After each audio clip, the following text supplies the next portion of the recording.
শুরু থেকে বলেন। বিসমিল্লাহির রহমানির রহিম। ছাদ কৃষি বাগান আমি শুরু করি, কিন্তু আসলে সময়ের অভাবের কারণে পরিশ্রম করতে পারি না। তারপর আল্লাহর রহমতে যতটুকু চেষ্টা করছি যে আসলে অনেক ফল পেয়েছি, আল্লাহ তাআলা অনেক ফসল দিয়েছে আমার গাছে। আপনারা দেখতে পাচ্ছেন যে আসলে এই যে টমেটো গাছ, আমি একটু প্রথমে মাত্র 2 টাকা দিয়ে একটা চারা কিনে নিয়ে আসি মাঝার এলাকা থেকে।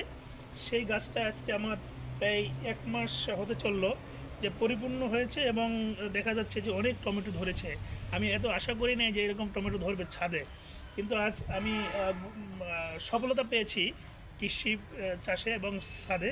আমি আশা করি যদি সকলে এই ধরনের ছোট ছোট পরিসরে যদি কেউ একটা ড্রামে, অল্প জায়গায় যদি একটা চাষ করা হয়, তাহলে একবারে বিষমুক্ত আসলে সবজি এবং বিভিন্ন ফসল উৎপাদন করা সম্ভব ছোট আকারে পারিবারিকভাবে। আমি মনে করি যে সকলে অবশ্যই চেষ্টা করবেন। এবং আমি কিন্তু আসলে আপনাকে জানিয়ে রাখি যে এখানে শুধু গোবর এবং মাটি দিয়েছি, আর কোনো কিছুই আমি দেইনি। কিন্তু আমি জানি না যে এত ভালো ফসল হবে। অনেকে বলছে তোমার গাছে তুমি ইউরিয়া দাও, তুমি ফসফেট বিভিন্ন রকমের বলেছে। আমি কিছু দেবো না, দেখবো যে আসলে হয় কি না। তাহলে বাস্তবে দেখেছি যে বাংলার মাটি সোনার ফসল হয় এই মাটিতে, এটা বাস্তব। এবং আমি যেটা করেছি আপনারাও করলে হয়তো বা ভালো কিছু বিষমুক্ত সবজি আপনারা খেতে পারবেন।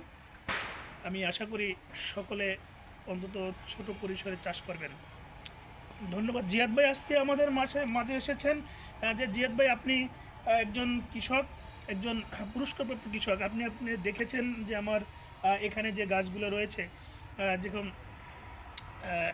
এখানে আমি যদি দেখাই, যে এটা এটা হলো লাউ গাছ। এই লাউ গাছ কিন্তু আমার খুব বেশ কয়েকটা লাউ গাছ লাগে ছাদে।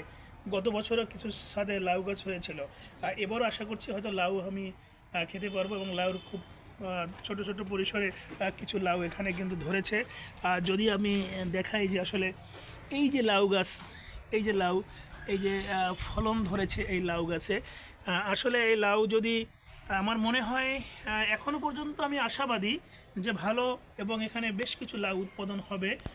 কারণ এটা আমার আশা যে আমি মনে করি যে গত বছর যেটা পেয়েছিলাম এই বছর তার চেয়ে বেশি পাবো। কারণ এটা কিন্তু বিচি থেকে ফোটানো যে চারা, সেটা আমার নিজস্বভাবে, কিন্তু বাজার থেকে কেনা কোনো চারা না।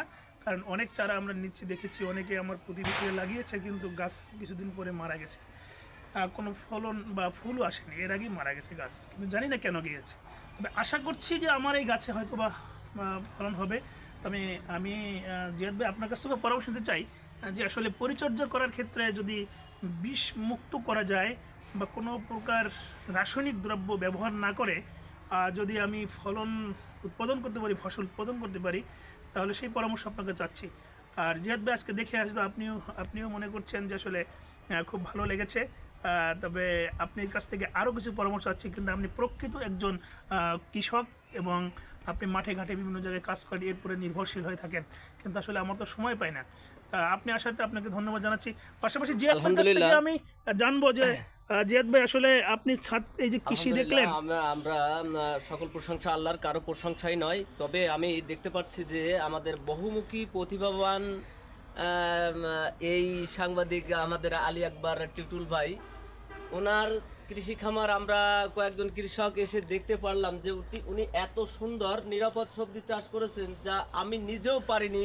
বিশেষ করে লাউ গাছ, আমি এত সুন্দর এই যে লাউ গাছ দেখতেছি, আর এই যে সফেদা ফল, এই যে দেখতেছি, উনি সাত খামার যে এত নিবিড়ভাবে গবেষণা করে করছেন যা আমি ধারণা করতে পারবো না। আমি আজ কৃষি খামারের সাথে 20-30 বছরই আমার সম্পর্ক, কিন্তু আমিও এরকমের করে এরকম টবে ছাদে এত সুন্দর পারিনি, যদিও আমার ছাদ নাই। কিন্তু সবচেয়ে বড় কথা হচ্ছে আমরা নিরাপদ সবজির ক্ষেত্রে রাসায়নিক দ্রব্য ব্যবহার না করে, বিশেষ করে পুরনো গোবর সার, অর্থাৎ 4-5 বছরের পুরনো, আর হচ্ছে মুরগির বিষটা, এগুলো সমন্বয় করে, আর এছাড়া কচুরিপানা, পচানি, এগুলো সমন্বয় করে বাড়ির যে সবজির যে অবশিষ্ট অংশ, এগুলো সমন্বিত করে একসাথে করে আমরা যে লাগাইতে পারি, মানে ব্যবহার করে যে সবজি উৎপাদন করতে পারবো, এর থেকে যে ফসল বা সবজি আমাদের দিবে,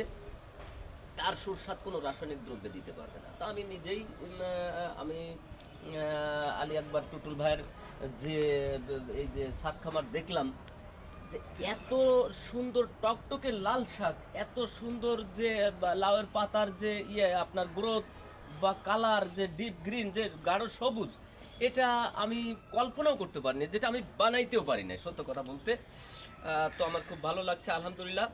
আমরা চাই প্রকৃত একটা মানুষ তার নিজে পারিবারিক পুষ্টি বাগানে নিজের বাৎসরিক যে আপনার পুষ্টি চাহিদা সেটা নিজেই উৎপাদন করে খাক, এটাই আমার শুভকামনা।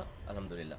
ধন্যবাদ জিয়াদ ভাই, আপনি মাঝে মধ্যে আসবেন, পরিদর্শন করবেন, পরামর্শ দেবেন। আজকে এটুকুই ছিল, সব দেখালাম না, আরও কিছু সবজি আছে, যেমন পুঁই শাক আছে আমার এখানে, তারপরে লাল শাক যে আছে, লেবু আছে এবং ড্রাগন আছে এখানে, যে 12 মাসের যে পেয়ারা আছে, ওই যে দেখা যাচ্ছে পেয়ারা, হ্যাঁ ওই যে পেয়ারা দেখা যাচ্ছে 12 মাসের পেয়ারা, এই যে তারপরে ড্রাগন, এবং এই একটা আম গাছ লাগিয়েছি যেটা আসলে 12 মাসের আম গাছ, 11 কি এটার নামটা ভুলে গেছি আর কি, বাড়ি 11 এইটা। এরপরে একটা আমড়া গাছ, যে দেখা যাচ্ছে যে আমড়া গাছে আমড়া হয়েছে, আমার মেয়েরা খুব পছন্দ করে আমরা, এই যে আমড়া গাছ, এটা খুব সুন্দর হয়েছে, এবং আমাদের মেয়েরা, আমার 2 কন্যা সন্তান, তারা খুব পছন্দ করেন এবং তারা খেয়ে খুব আনন্দিত, এবং বলছে ওরা নিজেরাই একটু যত্ন করে, আমি পানি দেওয়ার সুযোগ পাই না আমার কর্মক্ষেত্রের কারণে। আর পাশাপাশি যে এখানে কামরাঙ্গা হয়েছে, যেমন এই জিয়াদ ভাই ধরছেন কামরাঙ্গাটায় একটা ফল আছে, কারণ অসংখ্য ফল হয়েছিল, এখন এটা হবে এবং আশা করছি যে আসলে। আর এখানে যে লেবু 12 মাস, যে 12 মাসের লেবু, আসলে লেবুর বিকল্প নাই, কারণ লেবু ভিটামিন সি জাতীয়, এটা প্রত্যেকটা মানুষের শরীরে দরকার। আপনি যদি গরম ভাতের সাথে প্রতিদিন একটু লেবু খান, দেখবেন আপনি 20 থেকে 22টা রোগ আপনার নির্মূল হবে, এবং এই লেবুর কারণে। এই কারণে আসলে ছাদে একটা যদি লেবু গাছ থাকে, হয়তো বা আপনারা নিজেদের অন্তত চাহিদা মেটাতে পারবেন। আর পাশাপাশি যে এই একটা ভেষজ বৃক্ষ, হ্যাঁ ভেষজ বৃক্ষ একটা, এবং এইটা অ্যালোভেরা গাছ, এবং আমার অনেকগুলো আসলে ছিল। এবং আপনি দেখেন যে এখানে 12 মাসের যে গাছটা হয়তো মারা গেছে 1-2 বছর পরে, এটা আবার লাগিয়েছি, এটা মোল্লাহাট থেকে নিয়েছি, এটা হলো ট্যাবা মরিচ গাছ, যেটা বলে কাঁচা ঝাল। তারপরে এখানে তুলসী গাছ রয়েছে, ভেষজ, তারপরে এই যে বেগুন গাছ রয়েছে। এবং আমি থাইল্যান্ডের আসলে এখানে কিছু গাছ, 2-3টা ফলের গাছ লাগিয়েছি, যেমন এটা এটা হচ্ছে কী জানি বলে ওটাকে, গাঁদা ফুল, এটা বাইরের, এটা হয়তো ফুললে আবার আপনাদের দেখাবো। দর্শক, এই ছিল ছোটোখাটো পরিসরের একেবারেই আমার সবজি বাগান। সবাই ভালো থাকবেন, দোয়া করবেন, আল্লাহ হাফেজ।